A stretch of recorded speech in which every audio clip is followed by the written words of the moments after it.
Okay, I know I'm normally not supposed to give my opinion away right at the beginning, but this is kind of a strange review for me. Mystery on the Friendship Express, no, I am not going to pronounce the extended M in the title, is an enjoyable episode. It just isn't a very good one. Now, I realize a lot of fans really like this one, and believe me, I like it too, but I have to call out problems as I see them, and just because an episode makes me laugh, that doesn't mean I'm automatically going to jump up and proclaim it to be the best episode ever. As the episode begins, Mr. and Mrs. Cake have just finished making a cake that they're entering into the national dessert competition, and they've entrusted Pinkie Pie to deliver it to CANTERLOT where the contest is being held. This already makes no sense, though, not for the reason you might be thinking. As we'll later find out, the cakes are the only ones who don't show up at the competition to represent themselves, and they never give a reason for this. Pinkie actually does an admirable job showing a sense of leadership, enlisting the help of every other main character to keep the cake protected while they bring it to the train station. And I really like this sequence. It feels like an extension of Baby Cakes, where Pinkie is continuing to mature and take on more responsibility. At the train station, we run into more problems. Now, first of all, the cake itself is so damn huge that the only way to get it onto the train is by removing a wall from one of the cars. And second, it seems that Big Macintosh is the only pony strong enough to move this thing, and for some reason he doesn't go with them. Oh, but I guess it's on a table now, and that'll make it easier to move. Well, why didn't they bring something like that in the first place? Was it so that Mr. Cake could repeatedly pass out like a schoolgirl after staring at Big Mac's ass all day? Anyway, we finally get introduced to the rest of the competition. A griffin named Gustave Legrand is entering a plate full of eclairs into the competition. Oh, wait a minute, you can enter a small dish instead of something huge that won't fit on the train?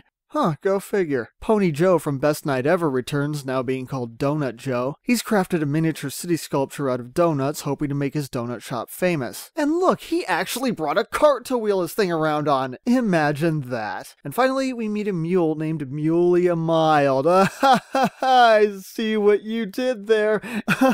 And she's made a life-sized moose statue. Out of chocolate mousse.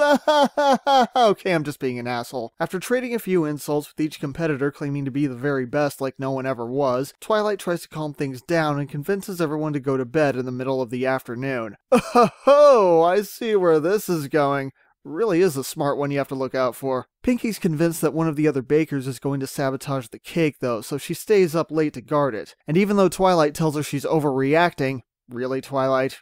Really? It turns out that Pinkie's suspicions are correct, as she ends up having strange encounters with shadowy figures that seem like potential cake thieves. Eventually, though, Pinkie passes out from exhaustion, and wakes up the next morning to find the cake looking normal, until Twilight comes in and notices several large bite marks on the side. Oh well, that's okay. I mean, it only took several months of designing and planning for her bosses to make it, plus the coordinated efforts of 7 ponies to physically move it here in the first place. So yeah, after Pinkie understandably freaks out over this for a while, she decides to play Sherlock Holmes with Twilight as Watson to figure out who mangled the cake. Unfortunately, she's still too worked up, and her investigation ends in wild speculation as she imagines all sorts of crazy scenarios where the other bakers would sneak in to ruin the cake. Though I have to admit, this is easily my favorite part of the episode. She's still wrong though, and things get even more confusing when another incident leaves the other baker's creations ruined as well. Eventually, Twilight takes over and starts investigating for real. And I really appreciate how much this feels like an actual Sherlock Holmes story, in the sense that you never really see what Twilight's looking at, nor do you hear any of her thoughts on how she solved the case until she reveals it to everyone later. It turns out Rainbow Dash, Fluttershy, and Rarity all snuck in to take bites out of the cake after hearing Pinkie talking about it and making it sound so delicious. And I'm sorry, but this is where the episode really falls apart for me. All 3 of them spent the entire previous day working their cutie marks off trying to make sure nothing happened to that cake. They knew how important it was. Why would they do this? And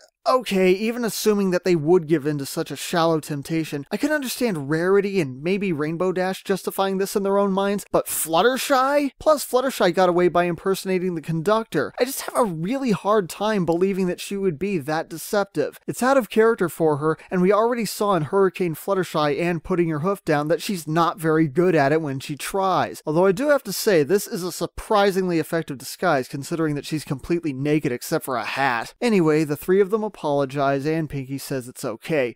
Wait, what? Okay, on one hand, I do appreciate the fact that they admitted what they did was wrong, they apologized, and Pinkie forgave them, but This was an important cake being entered into a national competition, and Mr. and Mrs. Cake were already taking a big risk by trusting the whole thing to Pinky in the first place. Now the whole thing is ruined, and it wasn't even Pinky's fault. It's like the episode Look Before You Sleep. Forgiving someone is great and all, but there comes a certain point where, say, a tree crashes into your room, and you have to stop and say no! No, it's not okay, and just saying you're sorry isn't going to make it better. Meanwhile, it turns out that the other bakers are responsible for eating each other's creations, again after Pinky talked about them and made them sound delicious. Okay, these are top-level professional bakers. They work with food all the time, and making it taste good is what they do. It's their job.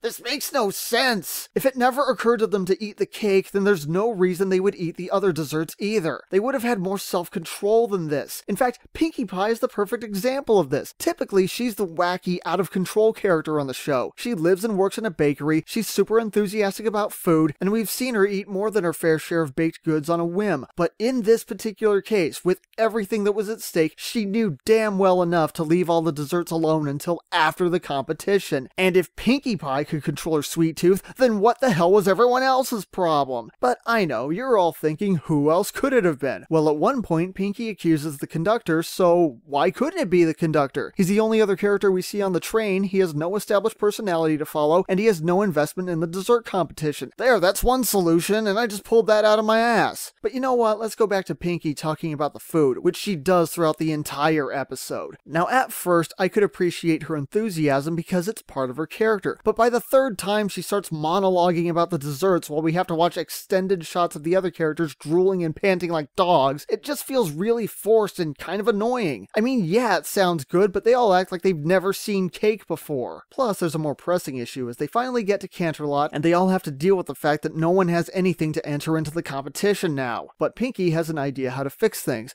Oh, okay. So I'm going to assume then that they're going to get more supplies, rent a kitchen somewhere, and start remaking their desserts? You could even throw in a quick montage of the bakers all helping each other out, you know, tying into the whole friendship theme of the show. But no, what actually happens is they combine the remains of all 4 desserts into one giant monstrosity and they all enter it together. And since this thing is so hideous that it's blinding the judges to the fact that there are other competitors, all 4 of them get first prize even though they entered the competition separately. You know what? No!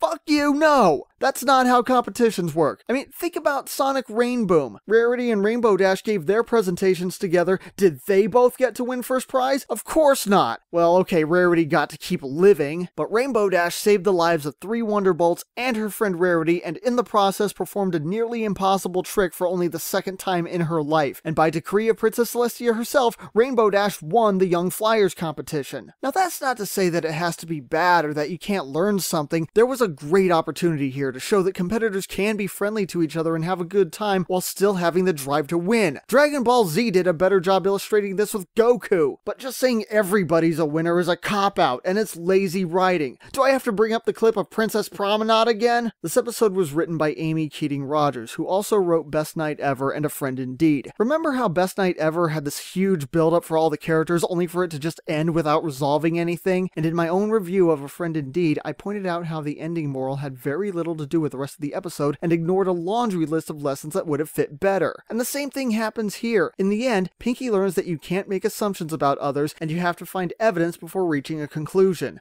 Which was a lesson that she already learned with Gilda and Griffin the Brush-Off. Look, I really don't want to be too hard on Ms. Rogers here. It's actually quite common for writers to submit their work only to have something really important get changed or even cut out later without their knowledge. My point here is that whoever is responsible for the issues that I've brought up, you have to realize that it's bad for the audience and it's bad for the show. However, for all of my complaining, I did say that the episode was enjoyable, and it's true. For one thing, the animation continues to evolve in a very good way throughout the season, and here the characters are funnier, more adorable, and more expressive than they have ever been before. Also, whenever the characters weren't talking about food, the dialogue was hilarious. I didn't go into detail for most of the jokes because, frankly, I wouldn't be able to do them justice and it would spoil the main reason for watching the episode. And trust me, this really is something you have to see to appreciate. In the end, MMMystery on the Friendship Express gets a 5 out of 10. Important parts of the story and character motivations don't make sense, and at its worst, members of the main cast are written completely out of character for no reason at all. I understand that this was supposed to put more focus on comedy, and it definitely succeeded there, but that's still no excuse for mishandling such basic elements of the show.